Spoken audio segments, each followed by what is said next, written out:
Good morning, students. Today is discuss about civics chapter number 4 जिसका शीर्षक है कानूनों की समझ।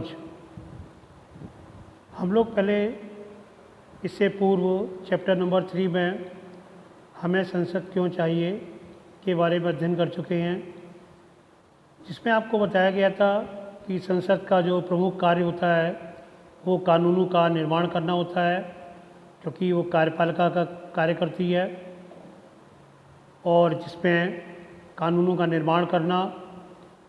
उसी क्रम में चैप्टर नंबर 4 में जो कानूनों की समझ जिसका शीर्षक है, उसमें कानून किस प्रकार से होते हैं, उनका पालन किस तरह किया जाता है, दुरुपयोग करने पर उनको क्या सज़ा दी जाती है, कानून का उल्लंघन करने वाले कैसे दंडित किए जाते हैं। आज उसी के बारे में हम लोग चर्चा करेंगे कि कानूनों को हमें किस प्रकार से समझना चाहिए, क्योंकि कानूनों की समझ हमें या हर व्यक्ति नागरिक को होना बहुत आवश्यक है। कानूनों की समझ, क्योंकि यह सामाजिक विज्ञान का जो नागरिक शास्त्र वाला पार्ट है उसी से संबंधित है। और कानूनों की समझ, बहुत सारे ऐसे कानून जैसे मताधिकार कितनी उम्र होनी चाहिए, सभी जानते हैं कि 18 वर्ष से कम ना हो वही व्यक्ति वोट डाल सकता है। हमारी पढ़ाई की क्या उम्र होनी चाहिए, हाई स्कूल में कितनी उम्र में करना चाहिए, शादी से संबंधित किसी विवाह के लिए योग्य जो व्यक्ति है, पुरुष है या स्त्री है, उसकी क्या आयु होनी चाहिए, क्योंकि ये सब राइट टू इक्वलिटी के अंदर आते हैं। और आज हम लोग इस अध्याय में जिन टॉपिकों पर चर्चा करेंगे उसमें सर्वप्रथम है कानून के आधार पर शासन का सपना तथा कानून सब पर लागू होते हैं। प्राचीन भारत के कानून, अगला है देश में कानून के शासन की शुरुआत और रूलेट एक्ट। इस स्थिति में आप नीचे दिए गए प्रश्न के उत्तर दे सकते हैं कि एक सरकारी अधिकारी के बेटे को जिला अदालत ने 10 साल की सज़ा सुनाई और इस सज़ा को यह सरकारी अधिकारी अपने बेटे को भाग निकालने में मदद करता है। किस प्रकार उसको भागने में मदद करता है? क्या आपको लगता है कि आप उस सरकारी अधिकारी ने जो कार्य किया वो सही काम किया है, या आपको ये लगता है कि उसका बेटा था उसको इसलिए बचाया गया कि कानून में माफ़ी मिल जानी चाहिए कि उसका बाप आर्थिक और राजनीतिक रूप से बहुत ताकतवर है? क्या ऐसा संभव हो सकता है? क्योंकि हम लोकतांत्रिक राज्य में रहते हैं और जिसका उद्देश्य इक्वलिटी, सभी को समानता का अधिकार हो, लेकिन यहाँ पर इस व्यक्ति ने ऐसा किया क्योंकि ये आर्टिकल जो 14 अनुच्छेद 14 में है, इसमें इक्वलिटी बिफोर लॉ जो नियम उनका हमें उससे पहले में समानता वो आधार पर होनी चाहिए, लेकिन बाद में इक्वलिटी प्रोटेक्शन हो गया, जो प्रोटेक्शन बचाव के लिए नियम होते हैं। यहाँ पर अलग अलग पुअर और रिच दोनों के लिए कंपेयरिंग का यदि करें हम, तो दोनों एक समान होने चाहिए, चाहे वो जेंटलमैन्स हो, वुमेन्स में हो या किसी के लिए हो, वहाँ पर हमें बराबर अधिकार प्राप्त है। कानून के आधार पर शासन का सपना, क्योंकि जो केंद्रीय सरकार था उसके कानून के आधार पर शासन का सपना है, वो उसमें सभी देख सकते हैं, क्योंकि स्वतंत्रता पूर्व काल में ही राष्ट्रवादियों ने जो सही सहमत के साथ स्वतंत्र भारत में के सत्ता में मनमाने इस्तेमाल की कोई गुंजाइश नहीं रखी, ऐसा निर्णय लिया था। क्योंकि इससे पूर्व ब्रिटिश से पहले जो लोग अलग अलग अपने अपने हिसाब से स्थानीय या राज्य स्तर पर अपने अपने नियम बनाते थे, लेकिन यहाँ पर ऐसा नहीं रखा गया। तो यहाँ पर इन्होंने संकल्प लिया कि ऐसा कुछ नहीं किया जाएगा। इसलिए उन्होंने संविधान में कई ऐसे प्रावधान जोड़े जो कानून पर आधारित शासन की स्थापना के लिए ज़रूरी थे। इस पर स्वतंत्र भारत में सभी लोग कानून की नज़र में बराबर होंगे, यह प्रावधान रखा गया। अब आता है, क्या कानून सब पर लागू होते हैं? नियमों के अनुसार तो ऐसा संभव है कि कानून है वो सभी पर लागू होने चाहिए, किसी भी जाति धर्म का हो या अमीर गरीब हो या लिंग भेद हो, सभी के लिए कानून है वो समान, क्योंकि संविधान में समानता का अधिकार के अंतर्गत ऐसा लागू होना आवश्यक है। स्वतंत्र भारत में सभी लोग कानून की नज़र में एक समान हैं। हमारा कानून धर्म, जाति अथवा लिंग के आधार पर लोगों के बीच कोई भेदभाव नहीं रखता। कानून के शासन का मतलब है सभी कानून देश के सभी नागरिकों पर समान रूप से लागू होते हैं। कानून के से उधर कोई साबित नहीं है। किसी भी अपराध या कानून के उल्लंघन को एक निश्चित के लिए एक सज़ा होती है, और सज़ा तथा कोई भी दंड जो होता है कि भी जो प्रक्रिया होती है इसमें साबित हो जाने पर अथवा साबित किया जा सकता है उनको। तो ये सब क्या कानून सब पर लागू होते हैं। प्राचीन भारत के कानून, प्राचीन भारत में कुछ कानून थे वो अलग प्रकार से होते थे। जैसे प्राचीन भारत में असंख्य स्थानीय कानून थे, अलग अलग स्थानों पर अलग अलग प्रकार के कानूनों का प्रयोग किया जाता था। वो कभी कभी धर्म के आधार पर हो जाते थे, कभी जाति के आधार पर, कभी लिंग भेद के आधार पर, उसके आधार पर उनको प्रयोग किया जाता था। विभिन्न समुदाय इन कानूनों को अपने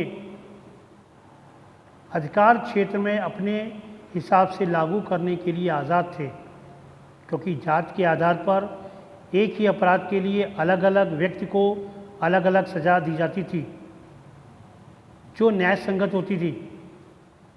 औपनिवेशिक शासन के दौरान कानून पर आधारित व्यवस्था जैसे जैसे परिपक्व होती गई, जाति के आधार पर सज़ा देने में भेदभाव का यह चलन खत्म होने लगा। यानी जब औपनिवेशिक शासन आया, उस शासन में धीरे धीरे जब नियम बना दिए गए, तो ये स्थानीय जो अलग अलग एक ही व्यक्ति की सज़ा, एक ही सज़ा के लिए अलग अलग सज़ा लोगों को दी जाती थी जाति के आधार पर या धर्म के आधार पर, वो चलन धीरे धीरे समाप्त होने लगा। क्योंकि प्राचीन भारत में जो कानून था वो समानता का अधिकार को लागू नहीं करता था। यहाँ पर चित्र के माध्यम से भी देखने को मिलता है कि कोई भी दंड के आधार पर यदि कमज़ोर व्यक्ति होता था, उसको दंड आयद करने पर इस प्रकार से दंड दिया जाता था। किसी को अलग प्रकार से दंड देते थे, अलग अलग प्रकार से उनको दंडित किया जाता था। समाज में ये सारी जो बुराइयां थी उनको धीरे धीरे दूर करना था। इसलिए औपनिवेशिक शासन में नियमों को समानता के अधिकार पर लोगों के लिए अधिकार बनाए गए। देश में कानून के शासन की शुरुआत। अगला टॉपिक है देश में कानून के शासन की शुरुआत। हमारे देश में कानून के शासन की शुरुआत अंग्रेज़ों ने की थी, ऐसा मानना है, सोचा जाता। लेकिन इसके पीछे भी कई मतभेद उत्पन्न हुए हैं, क्योंकि राष्ट्रवादियों ने ये सब चीज़ें बनाई थी, लेकिन चूँकि उनके शासनकाल में हुआ तो उन्हें उसको का नाम दिया गया। औपनिवेशिक कानून मनोपन पर आधारित था। अपने जो कानून था वो मनोपन का मतलब अपने मनमाने ढंग से किया जाता था। 1878 का जो राजद्रोह एक्ट अंग्रेज शासन में जो मनमानापन की विशाल था, उसमें भी ऐसे ही अपने हिसाब से किया गया था।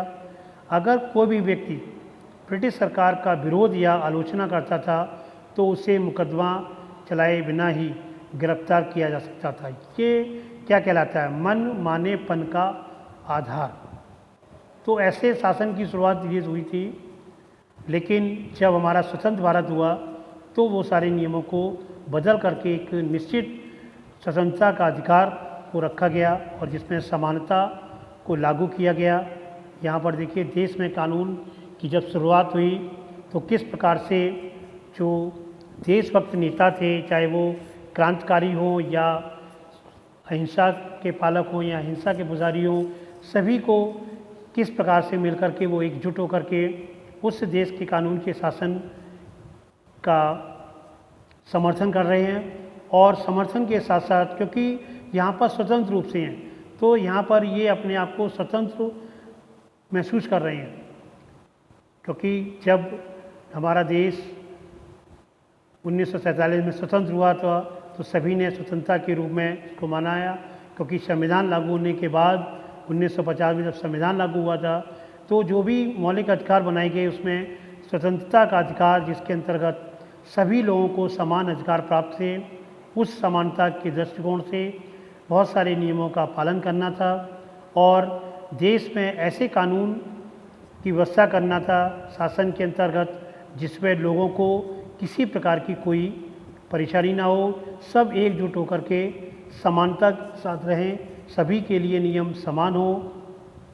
क्योंकि यहाँ पर आपको दिखाया जा रहा है 13 अप्रैल 1919 में जो एक जलियांवाला बाग अल्फ्रेड पार्क में हुआ था, जहाँ पर एक रॉयल एक्ट जिन्होंने पारित किया था वही अपने मनमानेपन पर जो ब्रिटिश शासन ने कर दी थी, उसी के उपलक्ष्य में एक सभा का आयोजन ये लोग कर रहे थे।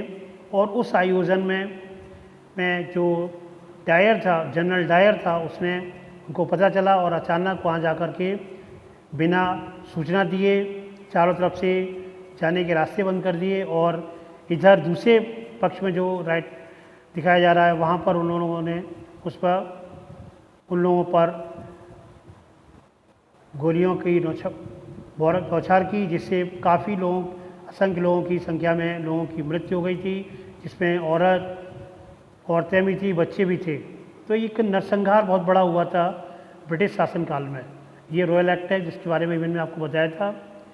ये एक्ट अंग्रेज़ों के मनमानेपन की एक ओर से उत्तरदायित्व इनका था, क्योंकि इस कानून के से जो इनके जरिए ब्रिटिश सरकार थी वो बिना मुकदमा किए कोई भी लोगों को कारावास में डाल सकती थी, इनको सज़ा दे सकती थी, मारपीट कर सकती थी, कुछ भी कर सकती थी। तो इसको चलते महात्मा गांधी सहित सभी भारतीय राष्ट्रवादी नेता रॉयल एक्ट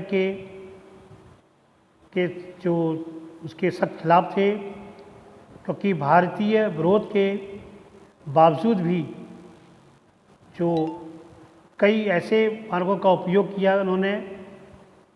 पंजाब में इस कानून का भारी पैमाने पर विरोध किया गया था। इसी क्रम में 10 अप्रैल को डॉक्टर सतपाल और डॉक्टर मुदस्सिरुद्दीन किशनू का गिरफ्तार कर लिए गए थे इनको, और इसमें नेताजी को क्रियाकलापों के विरोध उनके 10 अप्रैल को उनको भी अमृतसर में जलियांवाला बाग कांड किया गया था। और ये रॉयल एक्ट जो था वो जिस समय यह सभा चल रही थी उस समय जनरल डायर जो था ब्रिटिश अंग्रेजी टुकड़ियों के साथ उस बाग में दाखिल हुआ और उन लोगों पर बिना बताए रास्ते चारों तरफ से बंद कर दिए थे। और इसमें एक बड़ा हत्याकांड नरसंहार किया गया जिसमें औरतें और बच्चे भी मौजूद थे। इस पेंटिंग में जो दिखाया गया, इसमें यहाँ पर दिखाया जा रहा है, बाईं तरफ है जो, दाईं तरफ ये सब जनरल डायर ब्रिटिश का अधिकारी और उसके साथ छोटी टुकड़ी में उसके सैनिक जो यहाँ पर लगातार बंदूकों के द्वारा आग उगल रहे हैं, जिससे काफ़ी लोगों की मृत्यु हो गई थी। तो आज आप लोगों ने देखा कानूनों की समझ के आधार पर किस प्रकार से अलग अलग कानून होते हैं और अपने मनमाने ढंग से होते थे पहले, लेकिन समानता का अधिकार होने पर ऐसा संभव नहीं हो पा रहा है। आज हम लोग इस टॉपिक को यहीं समाप्त करते हैं। नेक्स्ट डे फिर इसी का पार्ट सेकंड लेकर